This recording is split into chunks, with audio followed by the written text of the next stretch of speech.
हिमाचल में 15 नवंबर से बदल जाएंगे टोल प्लाजा के नियम, बिना फास्टैग के कटेगा डबल टोल। हिमाचल प्रदेश में 2 दिन बाद यानी 15 नवंबर से हाईवे पर टोल प्लाजा के नियमों में बड़ा बदलाव होने जा रहा है। यह बदलाव केंद्र की मोदी सरकार ने किया है, जिसका असर हिमाचल प्रदेश के टोल प्लाजा क्रॉस करने वाले वाहन चालकों पर भी पड़ेगा। दरअसल केंद्रीय सड़क परिवहन एवं राजमार्ग मंत्रालय ने राष्ट्रीय राजमार्ग शुल्क नियम 2008 में संशोधन किया है। हिमाचल प्रदेश में भी अब हाईवे पर सफर करने वालों को डिजिटल होना पड़ेगा, अन्यथा उन्हें अपनी जेब ढीली करनी पड़ेगी। दरअसल केंद्र की मोदी सरकार के टोल प्लाजा के नियमों में किया गया बदलाव 15 नवंबर 2025 से लागू हो जाएगा। नए नियमों के अनुसार अब बिना फास्टैग वाले वाहनों से 2 गुना टोल वसूला जाएगा। ऐसे में अगर आप भी 2 गुना टोल देने से बचना चाहते हैं तो अपने वाहन पर जल्द से जल्द फास्टैग लगवा लें। केंद्र सरकार ने टोल प्लाजा के नियमों में महत्वपूर्ण बदलाव किया है, जो 15 नवंबर 2025 से देश भर में लागू होंगे।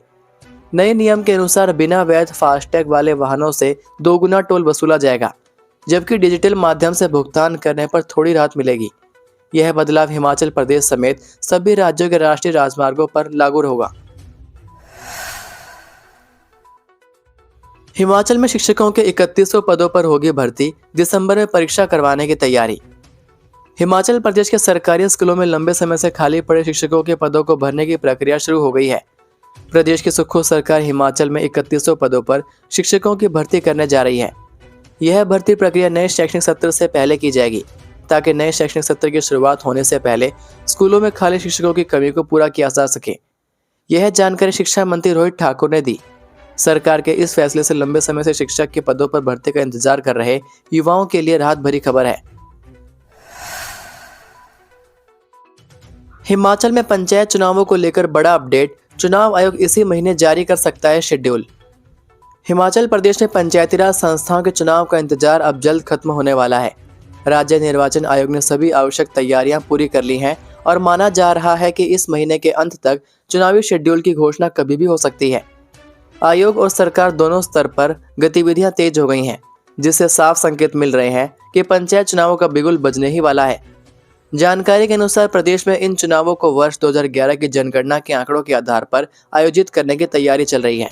हालांकि कुछ ऐसे जिले हैं जहां हालिया प्राकृतिक आपदाओं के चलते सड़कें और संचार व्यवस्था प्रभावित हुई हैं। ऐसे इलाकों में चुनाव कार्यक्रम को थोड़ा आगे बढ़ाने पर विचार किया जा सकता है।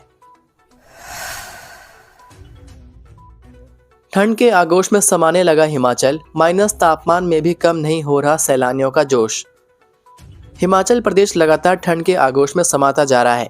प्रदेश में नवंबर महीने अब तक पूरी तरह से सूखा ही गुजरा है। वहीं मौसम विभाग की माने तो नवंबर महीने के पूरे ही सूखे गुजरने का अनुमान है। अगले 2 सप्ताह तक प्रदेश भर में मौसम साफ बने रहने की संभावना है। ऐसे में प्रदेश में सूखी ठंड बढ़ने से लोगों के बीमारी की चपेट में आने की संभावनाएं भी बढ़ गई हैं। प्रदेश में इस समय कड़ाके की ठंड पड़ना शुरू हो गई है। प्रदेश के ऊंचाई वाले क्षेत्रों में तापमान 0 से नीचे पहुंच गया है, जिससे कुल्लू और लाहौल स्पीति के ऊंचाई वाले क्षेत्रों की झीलें जमने लगी हैं। हालांकि प्रदेश में बढ़ती ठंड के बावजूद भारी संख्या में सैलानी हिमाचल का रुख कर रहे हैं। यह सैलानी रोहतांग दर्रा सहित मनाली और अटल टनल का रुख कर रहे हैं।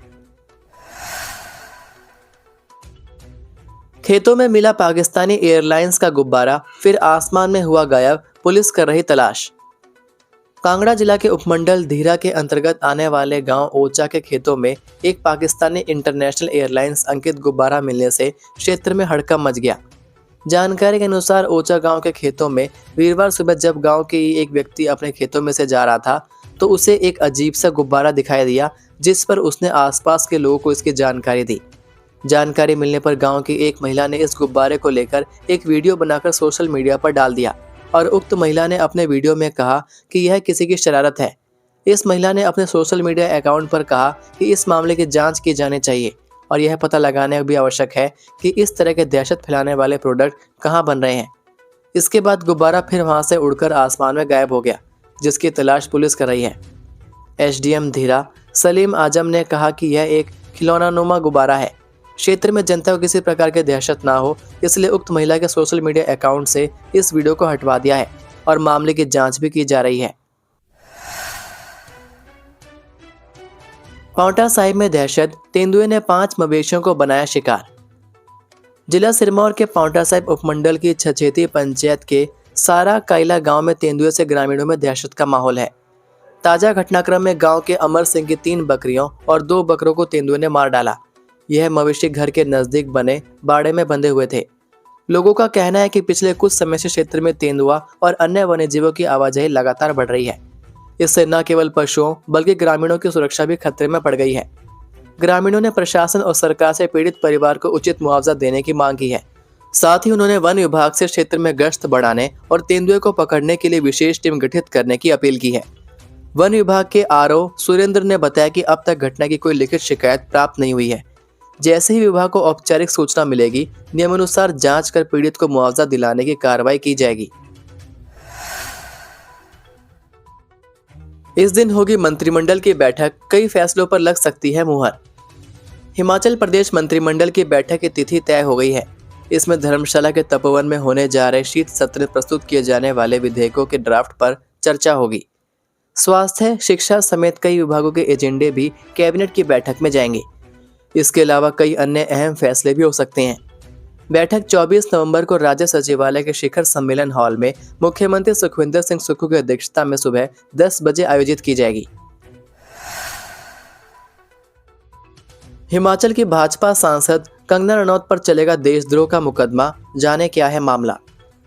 हिमाचल प्रदेश के मंडी संसदीय क्षेत्र की भाजपा सांसद और बॉलीवुड अभिनेत्री कंगना रनौत एक बार फिर मुश्किल में घिर गई हैं। आगरा की अदालत में सांसद कंगना रनौत के खिलाफ देशद्रोह का केस चलेगा। बीते रोज स्पेशल जज MP MLA court Lokesh Kumar की अदालत ने किसान आंदोलन पर दिए बयान को लेकर दायर याचिका को स्वीकार कर लिया है।